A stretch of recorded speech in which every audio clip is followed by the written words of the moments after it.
વંદે આજના કાર્યક્રમમાં મંચ પર ઉપસ્થિત ગુજરાત વિધાનસભાના અધ્યક્ષ, બનાસ ડેરીના ચેરમેન શ્રીમાન શંકરભાઈ ચૌધરી,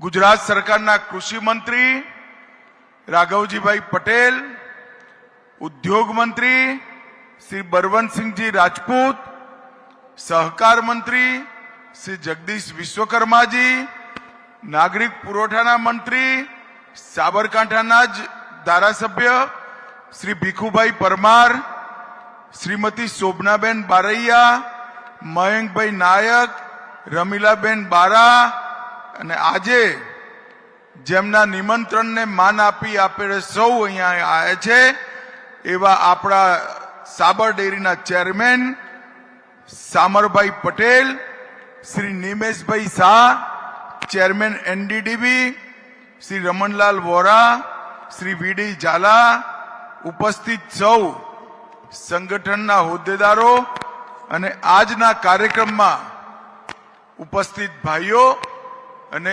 અમૂલના શ્વેત ક્રાંતિના આત્મા જેવી ખૂબ પરિશ્રમ કરી ગામોમાં સમૃદ્ધિ લાવવાવાળી મારી બહેનોને પ્રણામ અને નમસ્કાર. ભાઈઓ બહેનો, આજે સહકાર સપ્તાહ નિમિત્તે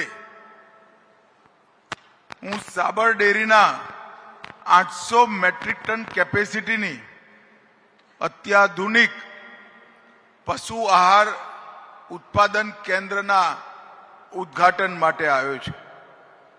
અહીં આવતા પહેલા મેં 9 અલગ અલગ પ્રકારના દરેક તાલુકામાંથી એક એવી દૂધ ઉત્પાદક બહેનો જોડે વાતચીત કરી. કોઈની જોડે જરાય જમીન નથી, કોઈ ગૌશાળામાં ગાયોમાંથી દૂધ ભરતા હતા, કોકની જોડે 20 એકર જમીન, એમાંથી 2 એકર ચારા માટે વાપરે, કોઈની જોડે 3 એકર જમીન, અડધો વીઘો ચારો કરી ગાયો ભેંસો પાળે. પર બધાએ એક વાત સ્વીકારી કે અમે સન્માનપૂર્વક જીવી શકીએ છીએ. તેનું કારણ સાબર ડેરી અને એનો દૂધનો વેપાર છે. આજે 60 વર્ષ પહેલા સ્વર્ગીય ભૂરા કાકાએ એક નાનકડું બીજ વાવ્યું હતું. એક મોટો વડલો બની 3.5 લાખથી વધારે પરિવારનું રોજી રોટીનું સાધન આપણી સાબર ડેરી બની.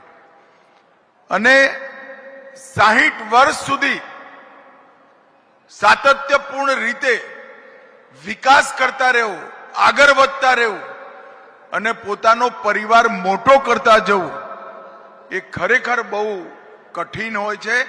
એટલે ભૂરા કાકાથી લઈ સામરભાઈ સુધી બધા ચેરમેન અને એમના બોર્ડ ઓફ ડિરેક્ટરને હું હૃદયપૂર્વક ખૂબ ખૂબ ખૂબ અભિનંદન આપું છું. લગભગ કરોડ રૂપિયા કરતા વધારે દૂધનો ચેક ને ભાવ વધારો જેમને મળ્યો એવી 2 મંડળીઓને અહીંયા સન્માનવાનો કાર્યક્રમ કર્યો. હું દેશભરમાં ડેરીઓના કાર્યક્રમમાં જતો હોઉં છું.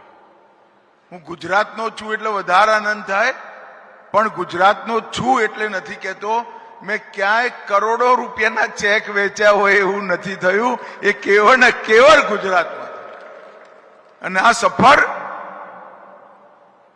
આંદોલન, એ ક્રાંતિ, જેને ન કેવળ મહિલાઓનું સશક્તિકરણ કર્યું, ગામોમાં સમૃદ્ધિ લાયા, પોષણ માટે જેને સૌથી મોટું યોગદાન આપ્યું એ શ્વેત ક્રાંતિનું આંદોલન, અમૂલનું આંદોલન સ્વર્ગીય ત્રિભુવન કાકાએ સાદગી, પવિત્રતા અને દૂરદર્શિતાથી જે ચાલુ કર્યું એનું પરિણામ છે. લગભગ 210 કરોડના ખર્ચે અહીંયા પશુ આહાર સંયંત્ર બન્યું, એક કારખાનું બન્યું. તમારી ગાય, તમારી ભેંસ એને પોષક આહાર મળી રહે એના માટે આજે સાબર ડેરીની નવી શરૂઆતની ઉદ્ઘાટન થયું છે. 1976 થી વધતા 2050 સુધી 1976માં શરૂઆત કરી અને આજે આ કારખાનાના ઉદ્ઘાટન સુધી 2050 મેટ્રિક ટન એની કેપેસિટી સાબર ડેરીએ કરી છે. સાબર ડેરીને હું ખૂબ ખૂબ અભિનંદન આપું છું. આજ હું અહીંયા આવ્યો છું ત્યારે દૂધ માટે અનેક વાતો કરી. સાબર ડેરી, અમૂલ, એનું આંદોલનની વાત તમે સૌએ ખૂબ સાંભળી છે, પણ મારે લાંબી વાત નથી કહેવી. હું એક જ વસ્તુ કહેવા માંગુ છું. 1970માં ખાલી 40 ગ્રામ પ્રતિ વ્યક્તિ આપણું દૂધનું ઉત્પાદન હતું. દેશની વસ્તીમાં દરેક માણસ માટે 40 ગ્રામ દૂધ ઉપલબ્ધ હતું અને 2023માં દેશમાં માથાદીઠ 167 ગ્રામ દૈનિક દૂધ આપણે પૂરું પાડ્યું અને વૈશ્વિક એવરેજ 117 ગ્રામની છે. એટલે દુનિયાના બધા દેશોમાં સૌથી મોટી એવરેજ કોઈ જગ્યાએ માથાદીઠ દૂધ ઉત્પાદનની હોય તો આપણા ભારતની છે અને એમાં આ કોઓપરેટિવ મુવમેન્ટનો બહુ મોટો ફાળો છે. ભાઈઓ બહેનો, આજે લાંબી વાત કર્યા વગર હું બે વાતો પર ભાર મૂકવા આવ્યો છું. મેં હમણાં બહેનો જોડે વાત કરતો હતો ત્યારે પૂછ્યું કેટલા લોકો પ્રાકૃતિક ખેતીથી પોતાનું ખેતર ખેડે, કેટલા લોકોએ પ્રાકૃતિક ખેતીની શરૂઆત કરી. 9માંથી 3 બહેનોએ શરૂઆત કરી હતી, પણ કેટલી ઘરના ખાવા જેટલા ઘઉં અને શાકભાજી જેટલી. આ પ્રાકૃતિક ખેતી આવનારા દિવસોમાં એ ખેડૂતની સમૃદ્ધિનું એ કારણ થવાની છે અને સમગ્ર દેશના અને દુનિયાના નાગરિકોને કેન્સર, ડાયાબિટીસ અને બીપીથી મુક્ત કરવાનું પણ સાધન બન્યું છે. ને પ્રાકૃતિક ખેતી ખૂબ સરળ છે.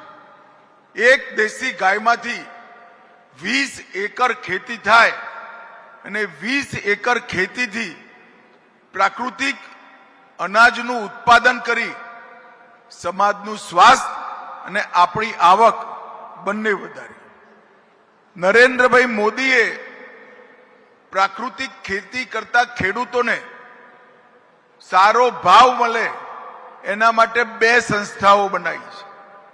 એક ઓર્ગેનિક મિશન વાળી આપણી કોઓપરેટિવ બનાવી, જે અમૂલના મોડેલ પ્રમાણે તમારી જોડેથી બધું જ પ્રાકૃતિક ખેતીનું અનાજ ખરીદી લેશે.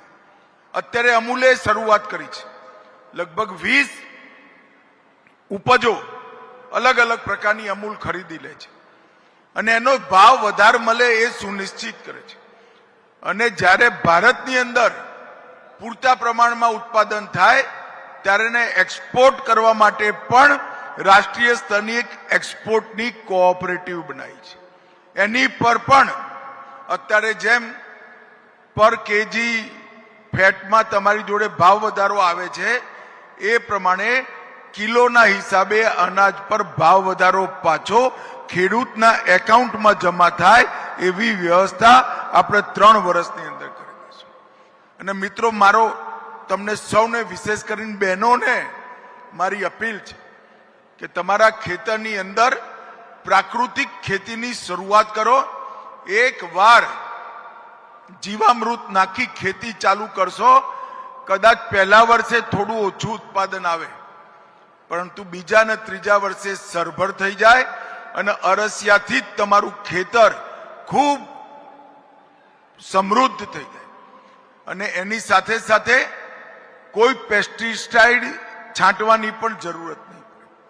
આ ખેતીના પ્રયોગને ગુજરાતમાં ખાસી સ્વીકૃતિ મળી છે, પરંતુ ડેરીએ પણ પોતાના પ્રશિક્ષણના કાર્યક્રમમાં પ્રાકૃતિક ખેતીના પ્રશિક્ષણને ઉમેરી દેવું અને પોતાના ખેતર કરતા વધારે પશુઓ જેમની જોડે હોય એમને ગોબરધનનો જો કન્સેપ્ટ નરેન્દ્રભાઈએ લોકોની સામે મૂક્યો છે, બનાસકાંઠાએ અને આપણી બધી ડેરીઓએ, બનાસકાંઠાની મારી જોડે માહિતી છે એટલે કહું છું, ખૂબ સુંદર રીતે ગોબરધનના કન્સેપ્ટને જમીન પર ઉતાર્યો છે અને એનાથી ઉત્પાદિત થતું ખાતર, એ ખાતર આપણા ખેતરને કાર્બનથી સમૃદ્ધ બનાવે.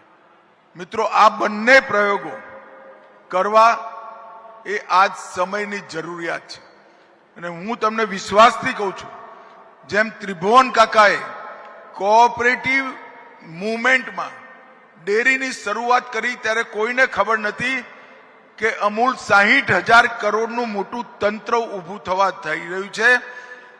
આ ઓર્ગેનિક પ્રોડક્ટની, પ્રાકૃતિક ખેતીની શરૂઆતમાં આપણને આ પ્રયોગ નકામો લાગે, પણ હું તમને કહું 10 લાખ કરોડ રૂપિયાનું વિશ્વનું બજાર એ ભારતના ખેડૂતો માટે ખોલવાનું અને એ સમૃદ્ધિને ભારતમાં લાવવાનું આ સાધન બન્યું. બહેનો ધારશે તો આ પરિવર્તન કરી શકશો અને બહેનોએ નક્કી કરવું પડે. વિશ્વાસ ના પડતો હોય તો પહેલા એક ખૂણો નક્કી કરો, એક વીઘો ચાલુ કરો, પણ શરૂઆત કરજો અને એને આગળ વધારજો. આજે મારે કોઈ લાંબી વાત નથી કરવી.